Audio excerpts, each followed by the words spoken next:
9 persatuan dikenal pasti terlibat Majlis Peringatan Perjanjian Damai Hadngat. Utara Sarawak masih terjejas banjir.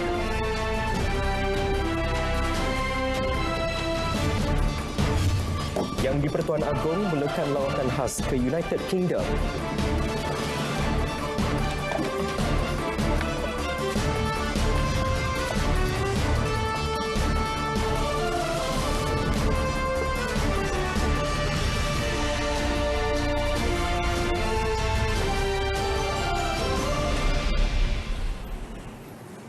Assalamualaikum, salam sejahtera. Saya Andy Reza Rohadian. Dan saya Hazel Desmond. Sebanyak 37 penempatan di daerah Marudi di Utara Sarawak masih terjejas oleh banjir. Pegawai Sekretariat Jawatankuasa Pengurusan Bencana Sarawak, Major Ismail Mahidin berkata, antara kawasan terjejas ialah Kampung Kuala Tutuh, Kampung Dagang, Kampung Cina, Kampung Kuala Ridan dan Kampung Padang Kerbau. Menurut Major Ismail, usaha menyalurkan pek makanan telah dijalankan kepada penduduk di penempatan berkenaan. Sebanyak 843 pek bekalan makanan telah disalurkan di semua kawasan terjejas. Antaranya Kuala Tutuh, Lubuk Nibong Pasar Lama, Rumah Asong Linei, Rumah Lajang Linei, Rumah Anthony Linei, Rumah Sumping Linei dan Rumah Rok Linei Longpatan kerana mangsa terputus hubungan untuk keluar dari kediaman.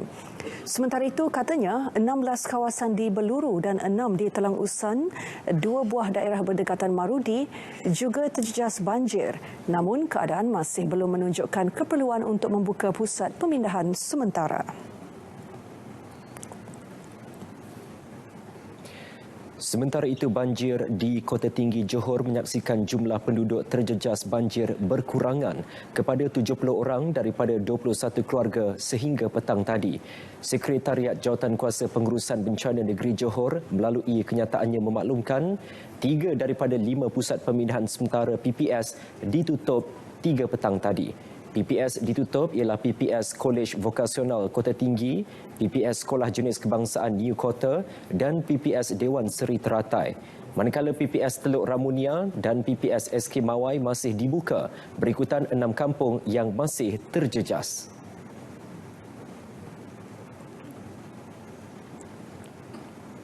Sejak Lebuh Raya Pantai Timur Fasa 2 LPT2 mula beroperasi kira-kira 2 tahun lalu, sebanyak 275 kematian direkodkan daripada keseluruhan 246 kes kemalangan jalan raya di Lebuh Raya berkenaan. Perkara itu dinyatakan Timbalan Menteri Dalam Negeri Datuk Muhammad Aziz Jaman ketika menjawab pertanyaan Senator Datuk Razali Idris. Bagi Lebuh Raya Pantai Timur Fasa 2 LPT2 ini yang telah beroperasi sejak Januari 2016 sehingga Oktober 2019, jumlah kemalangan maut adalah sebanyak 246 kes yang melibatkan 275 kematian. Sebagai tambahan, Tan Sri Yang di-Pertua, jumlah kemalangan biasa yang tidak melibatkan kematian di LPT2 bagi tempoh yang sama adalah sebanyak 12,167 kes. Tambahnya, setakat Oktober lalu, laluan sekitar Pahang merekodkan jumlah kes kemalangan paling tinggi iaitu sebanyak 8,660 kes berbanding di laluan negeri lain. Daripada jumlah tersebut, 153 kemalangan maut dan 169 kematian dilaporkan. Manakala Terengganu pula mencatatkan 3,507 kes kemalangan melibatkan 93 kemalangan maut dan 106 kematian. LPT2 merangkumi jajaran sepanjang 183.4 km di 4 daerah iaitu Kemaman, Dungun, Hulu Terengganu dan Kuala Terengganu.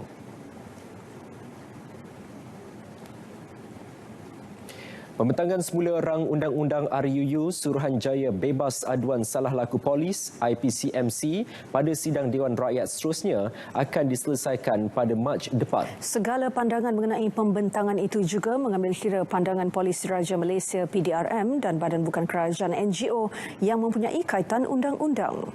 Menteri Dalam Negeri Tan Sri Muhyiddin Yassin berkata tempoh masa yang ada akan digunakan pihaknya bagi meneliti dan memperincikan pandangan diterima daripada pelbagai pihak. Jadi Jadi disebabkan itu saya sendiri sebagai Menteri Dalam Negeri berpendapat masih ada ruang. Bukan bantahan tu sampai tak mau langsung, tapi ada pasal-pasal tertentu dalam akta dan rang undang-undang yang cadangkan difikirkan perlu ditemaskinikan sampai ke satu peringkat dianggap dia lebih adil, lebih saksama, dan selepas itu bolehlah dibawa semula ke Parlimen dan ahli Parlimen lah bincang dan juga bahaskan. Beliau menjelaskannya kepada media selepas acara pelepasan peserta misi bantuan pasca bencana oleh Angkatan Baru dan NGO di Putrajaya.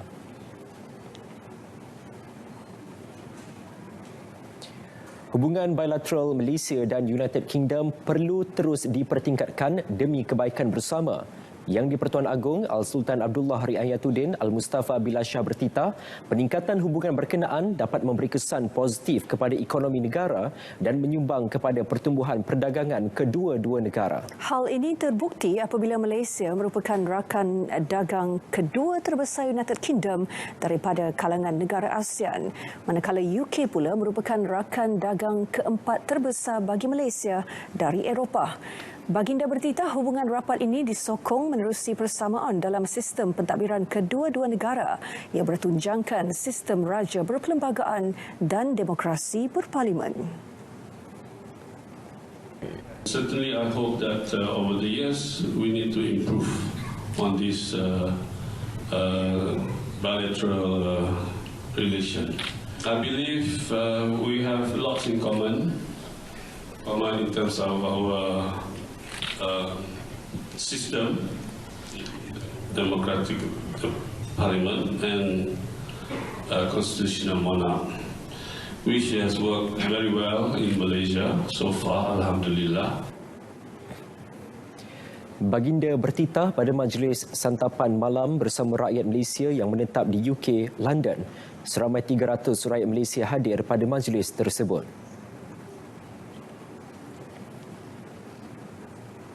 Lautan khas yang di-Pertuan Agong ke United Kingdom dimulakan dengan kunjungan Raja Permaisuri Agong Tunku Haja Azizah Aminah Maimunah Iskandaria ke Royal School of Needlework RSN di Barat London.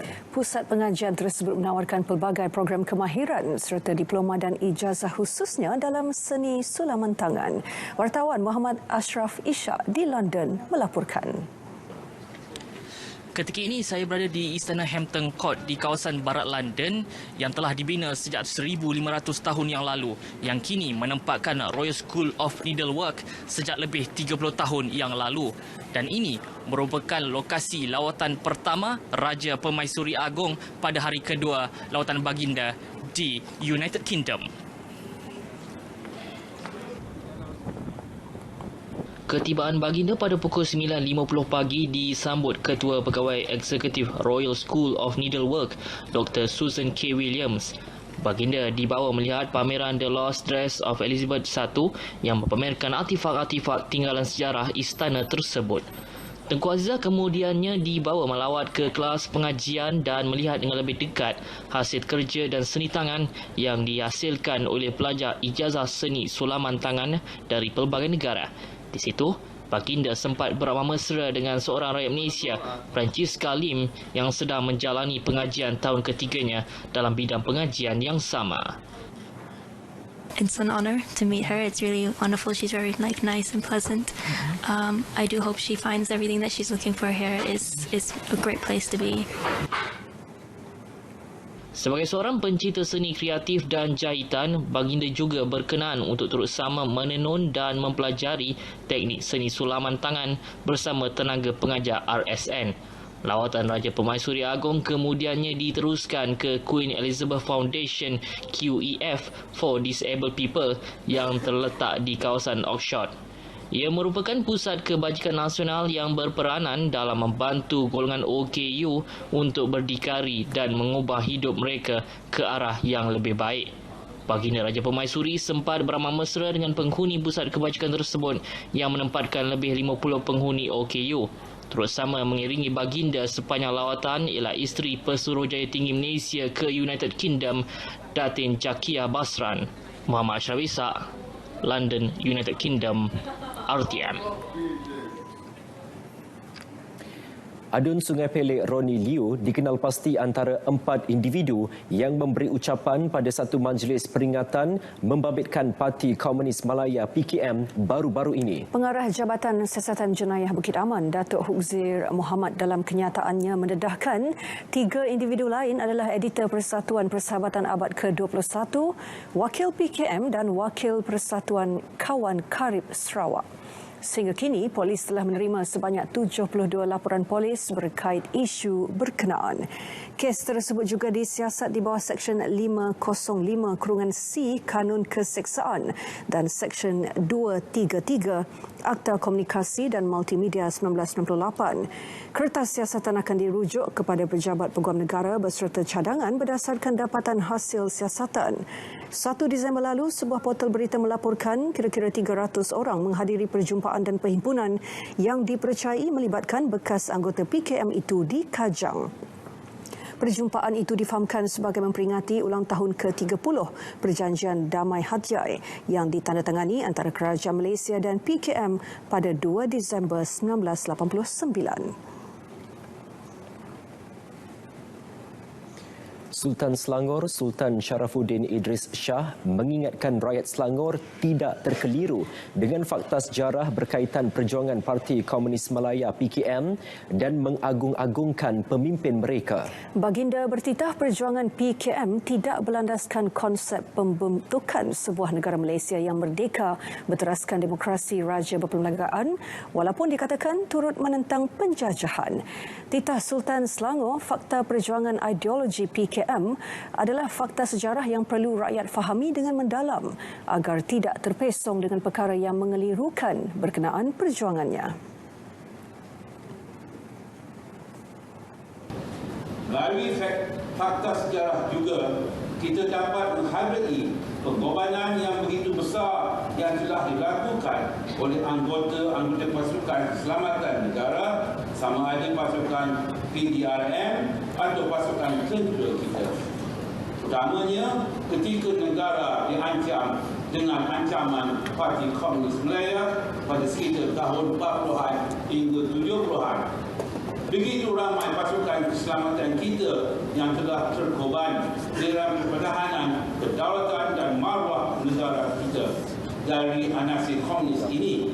Di samping itu, ramai rakyat negara ini yang terdiri daripada kaum Melayu, Cina, India dan kaum-kaum lain juga turut terkorban akibat serangan pengganas komunis.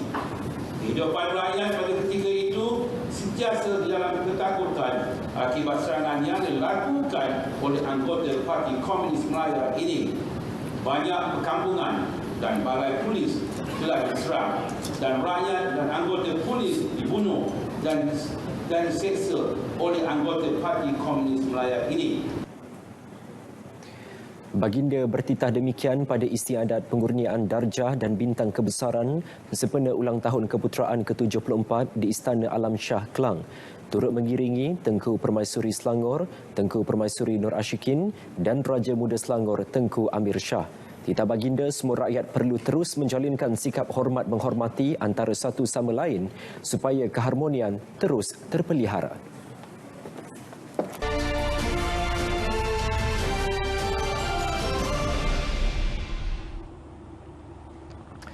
Assalamualaikum dan salam sejahtera. Laporan cuaca malam ini kita mulakan dengan carta angin. Angin timur laut yang dominan memasuki rantau negara kita. Dapat diperhatikan di utara rantau negara, angin berkelaujan boleh melebihi 40 km sejam. Namun hal demikian apabila ia menghampiri Semenanjung, Sarawak dan juga Sabah, kelaujan angin ini langsung berkurangan iaitu sekitar 10 hingga 30 km sejam. Kita masih lagi dengan luruan angin timuran yang boleh menyebabkan keadaan hujan yang berterusan seperti yang bertandungan kuning ini. Amaran cuaca waspada iaitu hujan berterusan sedang berlaku melibatkan daerah Mersing, Kota Tinggi, Kulai, Johor Bahru dan juga Pontian. Begitu juga di Sabah, Met Malaysia juga mengeluarkan amaran cuaca waspada di negeri itu iaitu ia melibatkan daerah Kota Belud, Ranau, keseluruhan bahagian Kudat, Sandakan, Beluran dan juga Telupit. Amaran ini berkuat kuasa sehingga ke esok hari. Baik, keadaan laut pula, Met Malaysia masih lagi mengekalkan amaran angin kencang dan juga laut bergelora. Bahagian bertanda warna kuning kategori pertama, warna jingga kategori kedua, warna merah kategori ketiga. Kita berikan lebih tumpuan di berwarna kuning ini iaitu berwarna jingga ini iaitu kategori kedua kerana ia meliputi perairan Kelantan, Terengganu, Pahang, Johor Timur sepanjang perairan Sarawak dan juga Sabah Barat. Bagi kategori kedua ini, angin berkelajuan sekitar 50 hingga 60 km sejam dan juga ketinggian ombak boleh mencecah sehingga 4.5 meter. Maka dengan itu, Met Malaysia menjangkakan ia adalah berbahaya ke atas semua aktiviti perkapalan dan pantai, termasuklah menangkap ikan dan juga perkhidmatan feri. Amaran ini berkuat kuasa sehingga 14 Disember 2019. Baik, keadaan cuaca semasa pula dapat diperhatikan hujan lebih tertumpu di kawasan Kedah, Pulau Pinang, pedalaman Perak, Bentong, Raub, Temerloh dan juga lebih tertumpu di selatan Johor. Di Sarawak pula hujan kelihatan hampir terdapat di kesemua bahagian di negeri tersebut. Namun di Sabah hujan ini lebih tertumpu sedikit di bahagian Kudat. Sekian dahulu laporan cuaca buat malam ini. Dapatkan informasi cuaca di laman Sesawang dan juga media sosial kami. Saya Abdul Aizat. Assalamualaikum.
Terima kasih, Met Malaysia. Kita ke perkembangan selanjutnya.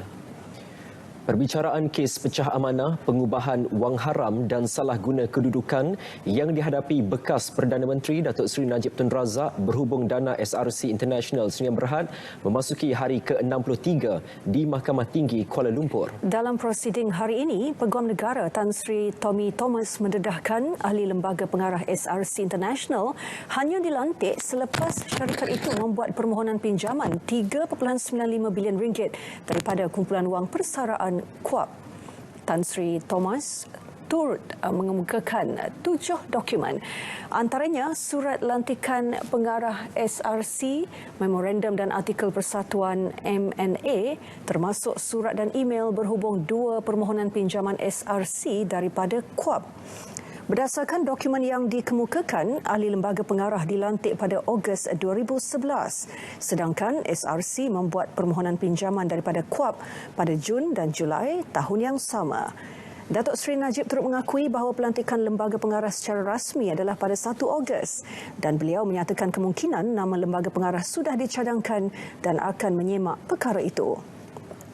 Tan Sri Tommy mendedahkan dokumen itu kerana sebelum ini Datuk Seri Najib berulang kali mengatakan bahawa peranan beliau adalah sebagai Ketua Lembaga Penasihat SRC.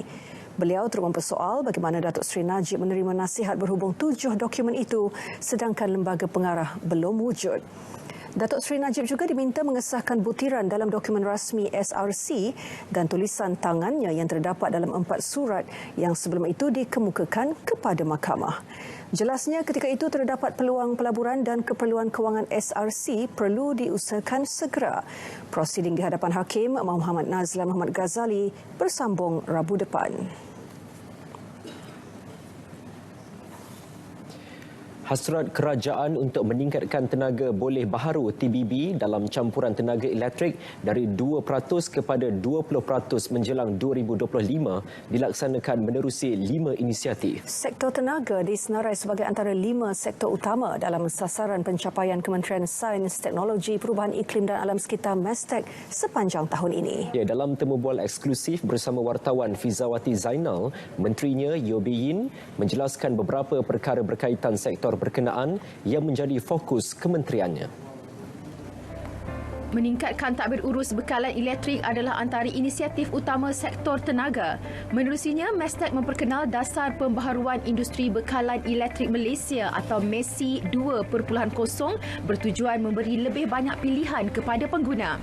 MESI 2.0 merupakan inisiatif 10 tahun kerajaan untuk membawa pembaharuan secara berperingkat kepada sektor tenaga semenanjung. Ia termasuk membuka penyertaan peserta baharu dalam permurolehan bahan api. Sehubungan itu, Kerajaan Pakatan Harapan telah membatalkan 6 projek penjanaan elektrik tidak berkeperluan yang ditandatangani secara rundingan terus oleh kerajaan terdahulu. Projek penjanaan elektrik di mana 4 daripadanya ialah gas, 2 hidro yang berjaya menjimatkan kos menjimatkan tarif yang akan dinaik daripada pengguna untuk tahun 20 tahun akan datang. Kita dapat menjimatkan 11.6 bilion ringgit untuk pengguna elektrik. Yang projek-projek ini yang memang tidak diperlukan. Tapi kalau kita ada projek ini, maka penggunalah yang akan perlu bayar. Yang ni untuk tahun apabila dia commercialize until dia habis. Di bawah kerangka sama, MESTEC terus berusaha menggalakkan projek solar berskala besar melibatkan pelaburan bernilai tinggi oleh pihak swasta. April 2020, saya akan lancarkan satu Renewable Energy Transition Roadmap di mana kita semua rancangan-rancangan ini akan kita umumkan supaya investors dan juga pelabur-pelabur tahu supaya apakah rancangan kerajaan. Ini adalah sangat penting sebab dalam target baru ini investment pelaburan yang kita dapat menarik dan untuk mencapai sasaran ini, sasaran 20% ini adalah 33.2 bilion ringgit. Selaras Wawasan Kemakmuran Bersama 2030, pelan tindakan MESTEC itu mampu menjana lebih 100,000 peluang pekerjaan kepada rakyat. Dalam pada itu, MESTEC juga memastikan kadar gangguan bekalan elektrik di Sabah dikurangkan. Ketika ini, lebih 50 projek penambahbaikan bekalan elektrik sedang dijalankan di negeri itu. Kerjasama dan banyak projek telah pun dibuat dan kita akan teruskan lagi dan satu perbincangan akan diadakan juga dengan Ketua Menteri untuk tengok bagaimanakah hala tuju SESB, hala tuju industri bekalan elektrik Sabah pada tahun-tahun akan datang. Oleh itu adalah sangat penting di mana saya satu mesej kepada rakyat Sabah, KL tak lupa Sabah kita memang walaupun saya bukan berasal daripada Sabah, timbalan saya dari Sabah, kita memang ambil perhatian kepada keperluan di Sabah. 2019 menyaksikan 73 inisiatif sebagai fokus utama MESTEC melibatkan 5 sektor. Daripada kesemua sektor itu, 84 aktiviti membabitkan tenaga, 230 aktiviti bagi sains, teknologi dan inovasi, 191 aktiviti di bawah sektor alam sekitar, 39 melibatkan kecemerlangan organisasi dan 38 aktiviti adalah berkaitan isu-isu strategik. 2020 bakal menyaksikan lebih banyak rancangan baharu dilaksana oleh MESTEC. Pada masa sama, sebarang maklum balas dan cadangan daripada rakyat akan diteliti. Fizawati Zainal, RTM.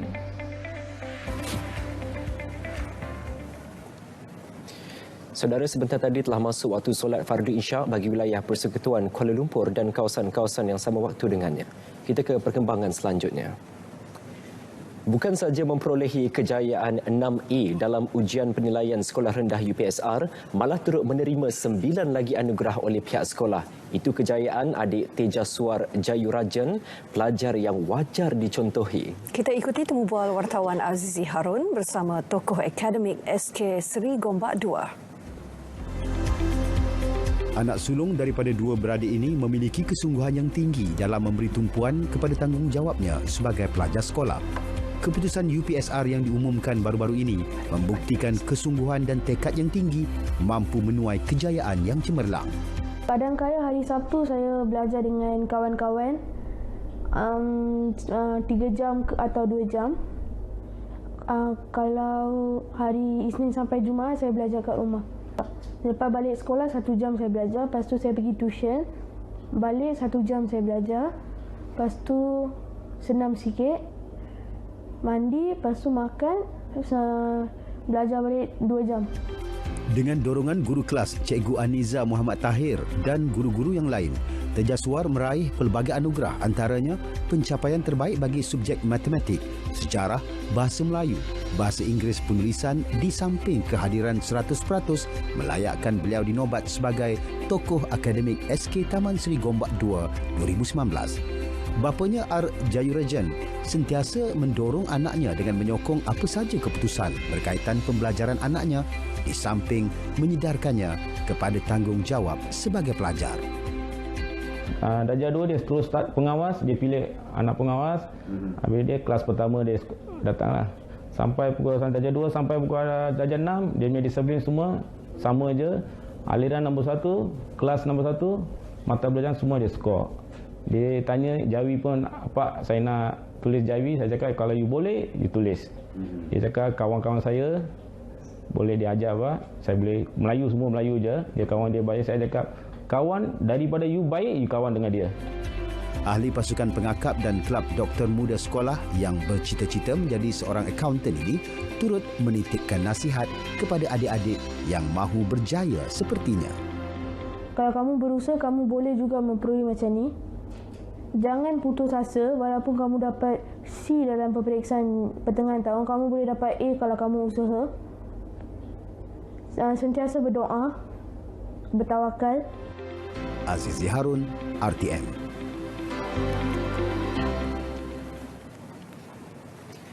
Pemain industri kreatif menarik nafas lega susulan pengumuman Menteri Komunikasi dan Multimedia Gobind Singh Dio semalam mengenai kenaikan kadar harga program televisyen RTM. Kadar baru itu akan dilaksanakan bermula April 2020 mengikut kategori rancangan. Bercakap secara eksklusif kepada wartawan Siti Aisyah Cik P, Presiden Persatuan Penerbit Televisyen Malaysia PTVM, Datuk Juri Latif menyifatkan tindakan tersebut sebagai bukti keprihatinan kerajaan terhadap karyawan tempatan. Apatah lagi ia dilaksanakan dalam tempoh 19 bulan pentadbiran Pakatan Harapan demi memastikan wawasan kemakmuran bersama memberi manfaat kepada semua segmen masyarakat. Sejak ditubuhkan pada 14 Februari 2008, persatuan itu mempunyai fokus yang jelas. Hampir 12 tahun kemudian, perjuangan berterusan mereka akhirnya berhasil. Keputusan terbaru kerajaan pastinya menyuntik semangat karyawan tanah air untuk menghasilkan pengisian lebih baik setaraf produk antarabangsa. Janjian kami adalah apabila kadar itu naik, kami melihat bahawa program RTM ni haruslah berdaya saing. Penerbit TV harusnya menghasilkan konten yang lebih ada kualiti. Bukan sekadar nak naikkan kadar harga dan kemudiannya kita nak dapat keuntungan yang lebih.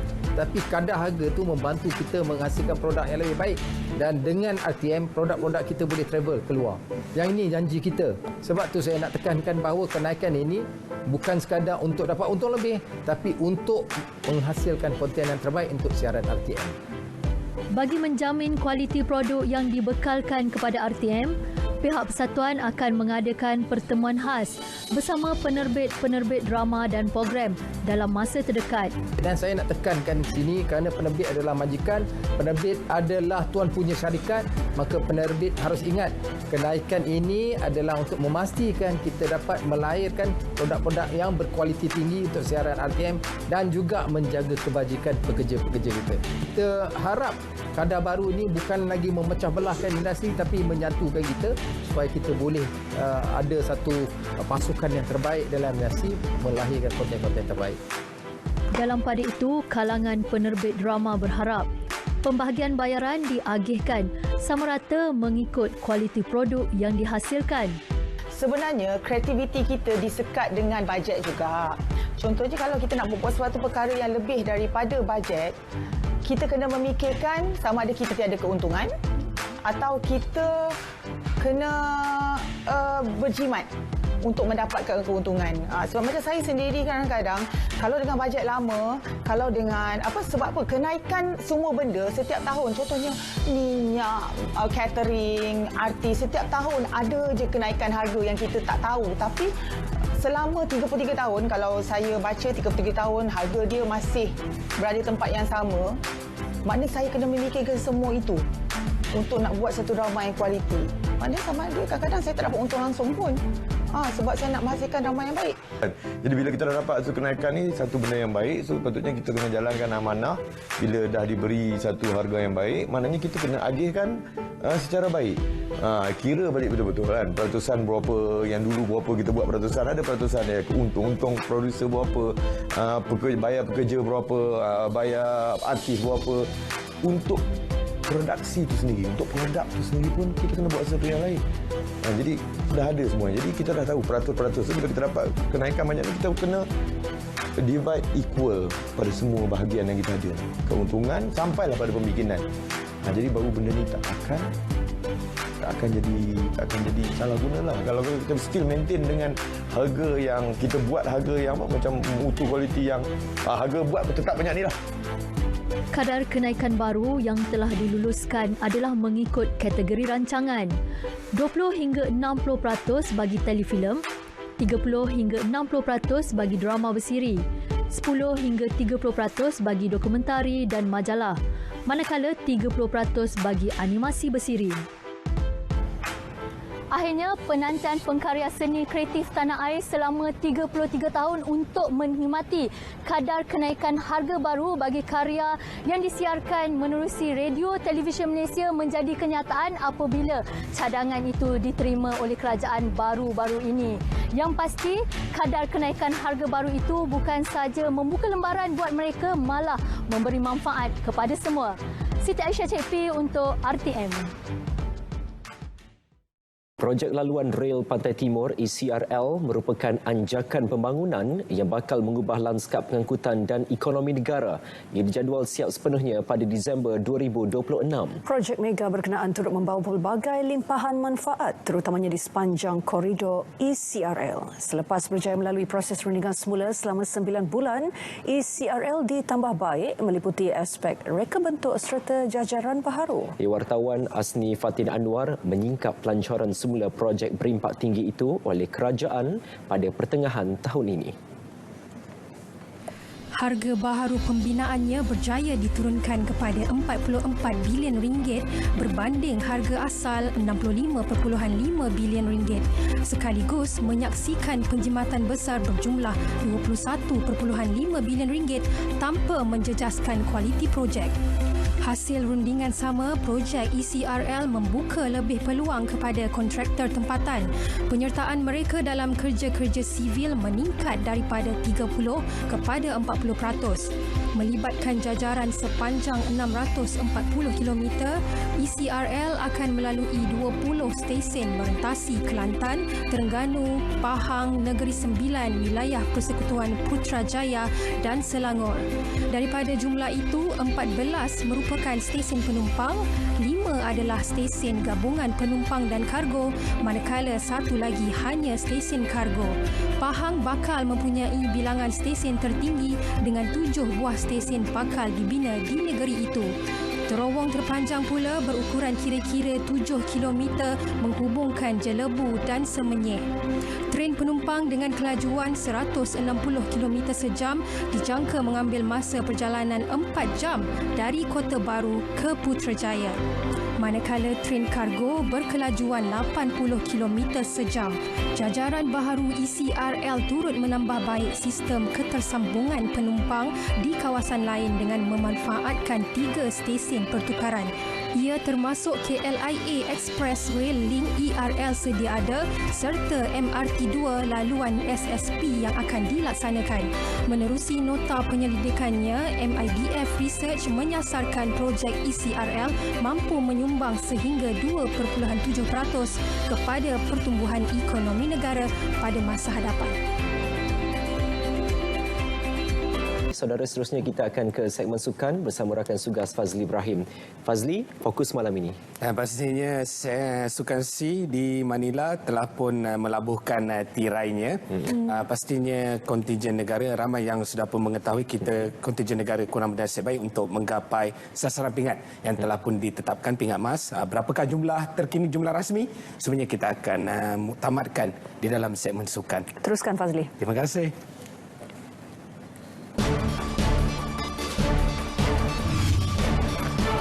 Bedah siasat perlu dilakukan bagi mengesan punca kegagalan.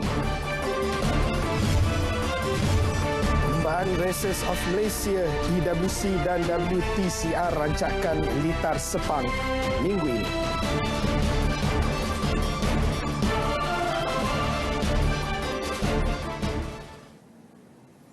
Kita mulakan dengan Sukan C ke-30 Filipina. Tamasya Dwi Tahunan Asia Tenggara itu menutup tirainya malam ini di Stadium Olahraga di Bandar Baharu, Clark.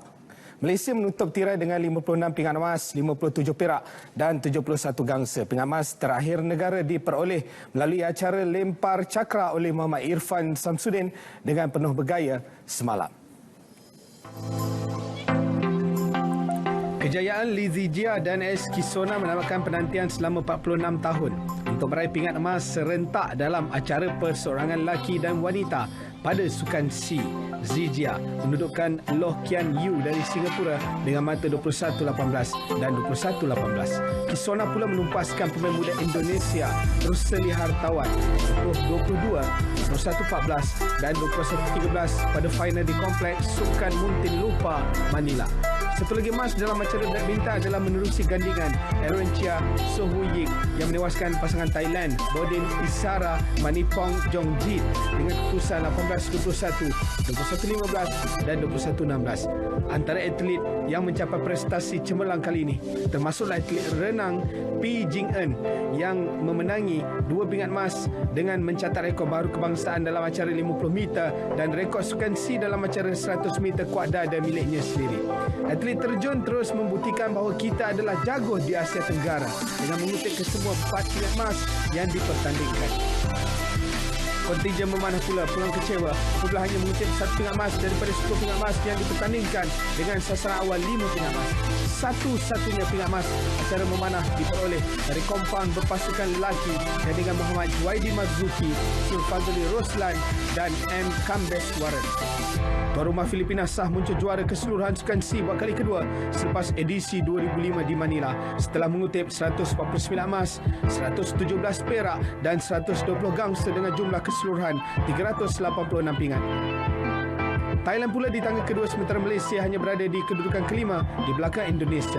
Kutipan 56 emas, 57 perak dan 71 gangsa dengan jumlah keseluruhan 184 pingat tidak mencapai sasaran awal iaitu 70 pingat emas. Pingat emas pertama negara diperoleh atlet wushu negara Loh Chun Hao dalam acara Taiji Kuan lelaki. Kepada seluruh atlet dan kontingen Malaysia yang telah berjuang dengan sebaik mungkin pada Tamasya Sukan C ke-30 ini, tahniah diucapkan. Semoga kita akan lebih berjaya untuk tamasya seterusnya di Vietnam pada 2021.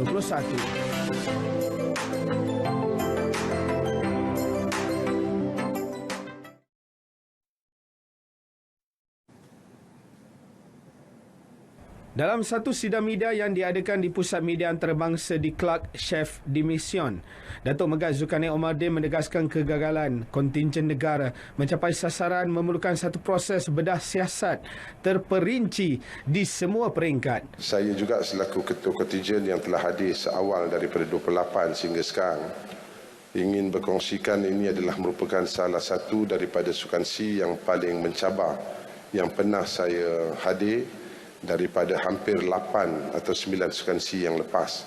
Satu, kita sedia maklum dengan keadaan kluster yang berbeza. Kita ditempatkan di 3 buah kluster bermula di Manila, di Subic dan di Clark. Saya di peringkat awal seminggu yang pertama telah pun pergi ke 3 kluster ini setiap hari. Dan untuk merasai bagaimana suasana Sukan C dan nak memastikan supaya persediaan untuk kontingen kita berada dalam keadaan yang baik. Dan apatah lagi dengan datangnya ribut taufan Kumari yang melanda negara Filipina, Itu juga satu pengalaman baru buat kontingen kita untuk berada dalam negara yang dilanda musibah bencana alam seperti ini. Ketua Pengarah Majlis Sukan Negara MSN senada dengan gesaan itu mahukan prestasi atlet di tamasya ini dinilai terutamanya bagi atlet program podium serta yang terlibat dalam Sukan Olimpik Tokyo tahun depan. Dalam kita prepare program podium untuk ke arah masa depan ialah untuk ke arah Sukan Asia dan Commonwealth 2022 dan sewajarnya bahawa program Sukan SEA 2019 dalam proses peralihan antara 2017 dan juga ke arah Sukan SEA 2021. Dalam masa yang sama juga kita mempunyai satu kumpulan atlet yang tidak kita lupakan untuk prepare ke Sukan Olimpik, melayakkan ke Sukan Olimpik.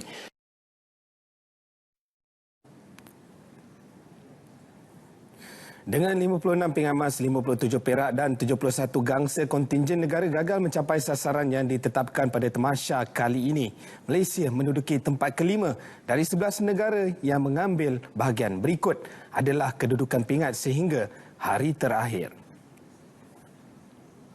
Filipina muncul juara keseluruhan dengan 149 pingat emas, 117 perak dan 121 gangsa. Di tempat kedua Vietnam dengan 98 emas, 85 perak, 105 gangsa dan Thailand ketiga dengan 92 emas, 103 perak dan 123 gangsa. Indonesia mengatasi Malaysia dengan 72 pingat emas, 84 perak, 111 gangsa di tempat keempat.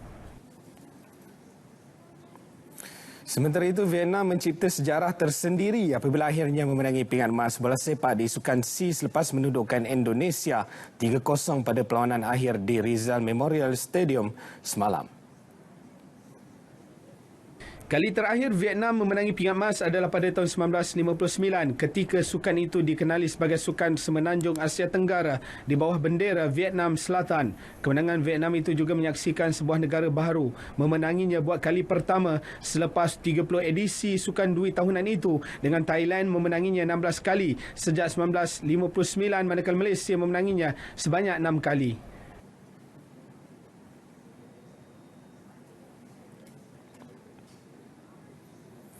Sukan pemotoran, Liga Antarabangsa Sepang SIC bakal melakar sejarah baru dengan penganjuran Races of Malaysia. 2 perlumbaan eksklusif membabitkan jentera 2 roda dan 4 roda serentak minggu ini. Sokongan padu ditagih daripada peminat sukan litar untuk hadir ke kejohanan terakhir dalam kalender Persekutuan Automobil Antarabangsa FIA tahun ini. Orang ramai dapat menyaksikan perbarisan jentera kejuaraan endurance dunia EWC dan kejuaraan Piala Touring Car Dunia WTCR yang bakal berlumba. So ini satu event menutup tirai untuk tahun 2019, bukan saja untuk pemotoran di Malaysia tapi dunia juga, sebab ini adalah event yang terakhir untuk FIA dan FIM. Dengan tiadanya F1, MotoGP, World Superbike, jadi semua tumpuan akan berada kepada Malaysia. Banyak rakyat Malaysia belum tahu apakah event ini sebenarnya. Jadi kita hanya sasar lebih kurang 25-30 ribu penonton sahaja. Dengan mengharap yang tahun pertama ni kita akan membuat atau create satu awareness. Beliau ditemui selepas perbarisan yang menampilkan pelumba tempatan dan antarabangsa di Dataran Merdeka. Penglibatan 7 pelumba negara akan menghangatkan lagi saingan sekaligus merekodkan jumlah tertinggi penyertaan di peringkat antarabangsa. Lebih menarik, pelumba sensasi Hafiz Syahrin akan beraksi dalam kedua-dua saingan. Selepas perlumbaan 2 roda EWC yang juga dikenali Sepang 8 Hours, Hafiz akan bergandingan dengan rakan sepasukan yang pernah meraih 3 kemenangan di kejuaraan TCR Jerman, Michel Chia, dalam pasukan Hyundai, tim Engsler untuk saingan 4 roda.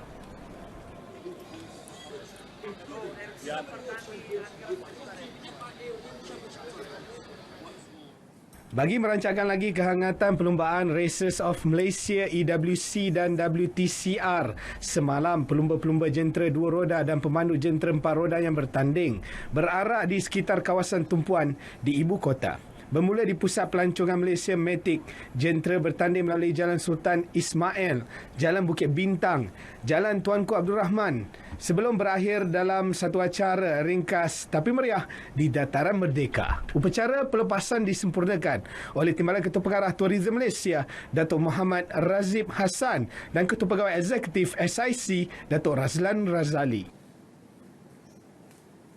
Masih perkembangan Races of Malaysia. Selepas berjaya mendapatkan lesen perlumbaan kereta hasil dari menyertai perlumbaan sepang 1000 km sebelum ini, pelumba MotoGP negara Hafiz Syarif Abdullah bakal membuat penampilan luar biasa dalam perlumbaan Races of Malaysia, EWC dan WTCR minggu ini. Ada yang menganggap dia membuat kerja gila, tetapi Hafiz optimis akan menambahkan perlumbaan cemerlang iaitu berlumba 8 jam dengan jentera dua roda pada hari Sabtu dalam perlumbaan EWC sebelum beralih ke perlumbaan kereta WTCR pada hari Ahad. Hafiz yang ditemui RTM berkata ia adalah satu kepuasan apabila dapat mencabar diri tambahan. Dia sememangnya amat meminati pelbagai jenis sukan yang lasak. Malahan Hafiz percaya ia peluang baginya untuk mengembangkan lagi bakat dalam sukan permotoran. Benda ni akan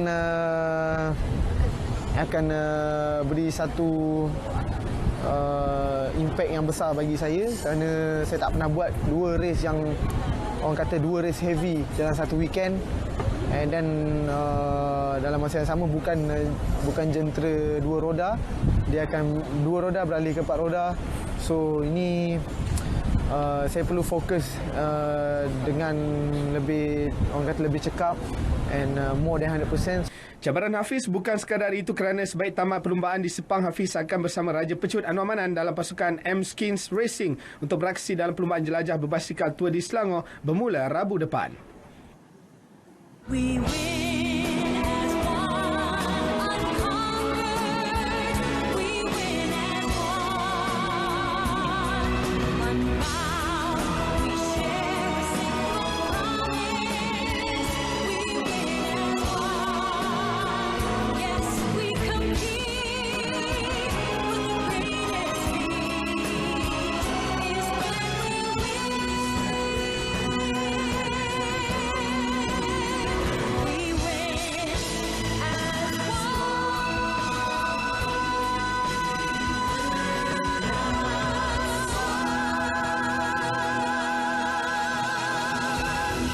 Syabas diucapkan kepada semua atlet negara atas pencapaian anda daripada RTM.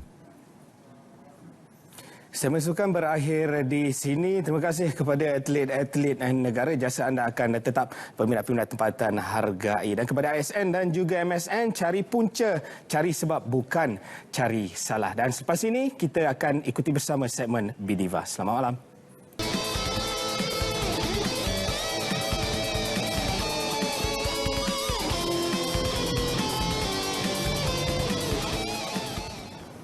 Bersua kembali.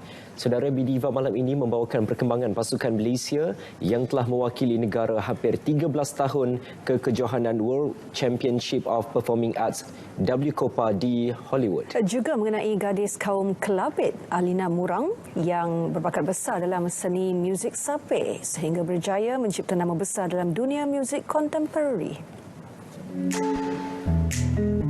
Kini sudah 13 tahun Malaysia menghantar pasukan ke kejohanan World of Championship of Performing Arts WCOPA di Hollywood.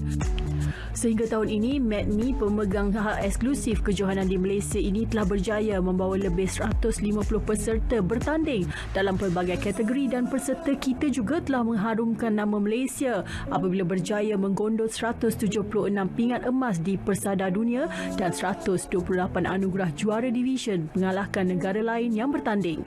Kerjasama di antara MADMI, Tuah Cahaya dan Pertubuhan Adat dan Seni Budaya Warisan Negara kali ini mengharapkan agar akan ada sinar perhatian umum yang lebih menyelah bagi pemilihan pasukan Malaysia ke WCOPA seterusnya pada tahun hadapan. Kalau boleh, kita perbesarkan ini dan kita war-warkan kepada negara. Ada talent-talent dan bakat-bakat kita yang telah pun mencapai pengiktirafan antarabangsa. Ya, jadi inilah yang amat kita harapkan kalau boleh pihak-pihak kerajaan pun dapat membantu. Pasal apart from Olympics that we have selalunya, ini Olympics of Performing Arts. Kami harap lanjutan daripada peserta-peserta yang bertanding di Malaysia ni, kami harap Malaysia akan mengiktiraf pertandingan ini sebagai satu pertandingan yang sepatutnya tidak diketepikan, sebab agaknya publicity mereka tidak berapa bagus kan. Jadi kami akan cuba tingkatkan bersama-sama dengan mereka dan juga kami akan libatkan golongan belia untuk menyertai audition ni, sebab dia pertandingan di Hollywood. Jadi di mata dunia lah kita akan mewakili Malaysia lah. BDiva sempat menghadiri majlis World Star Celebration, hari perhargaan bagi pemenang-pemenang Ising dan W Copa baru-baru ini di Ibu Negara. Pasukan Malaysia W Copa ini tetap berdiri utuh dalam mempromosikan seni dan budaya Malaysia ke mata dunia walaupun terdapat faktor kekangan dana bagi membentuk dan menjaga peserta-peserta ini. Siapa lagi mahu menyokong kita kalau bukan daripada negara kita sendiri, kan? Alena Miurang antara pemuzik tempatan yang mempunyai bakat besar dalam seni muzik sape. Sekalipun ia tidaklah popular sebagaimana Gita, wanita ini berjaya mencipta nama besar dalam dunia muzik kontemporari. Mula serius bermain alat muzik tradisional sape kira-kira 6 tahun lepas, walaupun mula berjinak-jinak dengan alat muzik berkenaan ketika usianya baru mencecah 12 tahun. Malah lebih berbangga kerana dengan minatnya memperjuangkan sape, buat julung kalinya sebuah muzik video berjudul Midang-Midang terhasil. Lagu ni saya belajar dari Tepuk Ira, my grand auntie, and for us, our songs, it's not written down. Tidak ditulis, dan saya belajar secara lisan. Dan proses itu adalah sangat-sangat penting sebab I become closer to her. I learn about her, I learn about her childhood, and we have a very close relationship now. And so saya belajar lagu itu pada tahun 2015. So bila kita balik ke Barrio earlier this year untuk shoot music video kan, so kita semua pergi jumpa dia, and then we said, look, this is our macam storyboard. Hasil usaha gigihnya memperjuangkan muzik sape, Alena bersama kumpulan muziknya Diplomat of Drum pernah menjelajah Amerika Syarikat beberapa tahun lalu selama 7 minggu memperkenalkan muzik tradisional itu. Melalui siri jelajah itu, beliau bukan sahaja membawa muzik sape di New York, Amerika Syarikat, malah sehingga ke London dan lebih 20 bandar utama di dunia.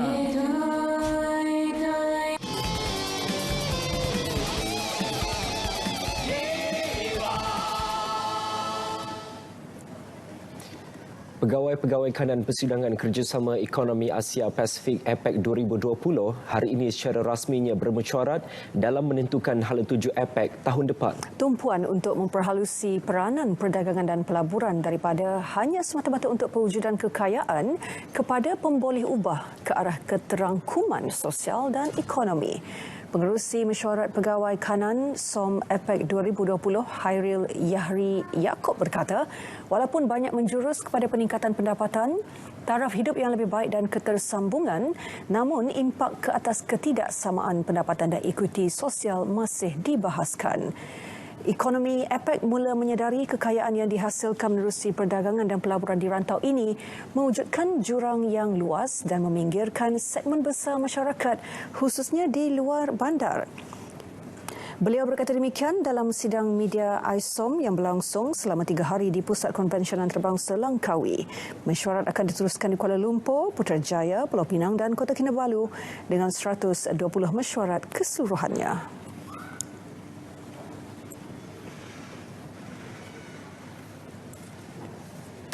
Lautan Perdana Menteri Tun Dr. Mahathir Mohamad ke Qatar akan meningkatkan pelaburan antara kedua-dua negara dalam sektor-sektor berpotensi. Jelas Presiden Dewan Perniagaan Malaysia Qatar, Datuk Mahiran Muhammad Saleh, pertemuan kedua-dua pemimpin ini akan meningkatkan keyakinan para pelabur mengenai hubungan dua hala yang telah terjalin selama 45 tahun.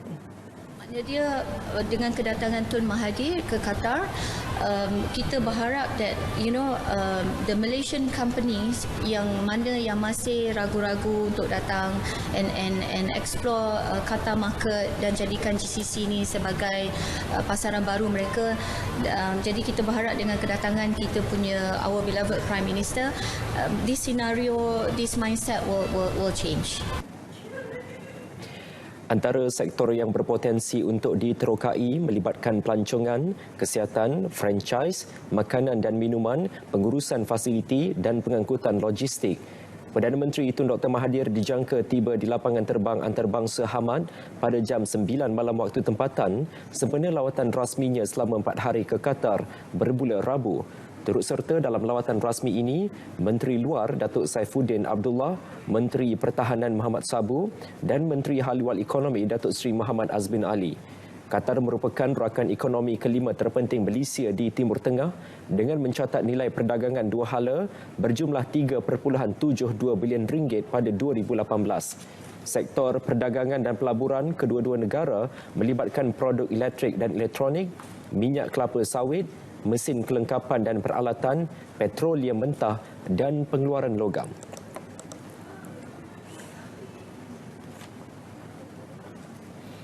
Baik saudara, laporan itu mengakhiri N8 edisi Rabu 11 Disember. Siaran berita RTM juga boleh ditonton melalui myclick.rtm.gov.my dan saluran MyFreeview 123. Dan jangan lupa layari Facebook dan Instagram Berita RTM.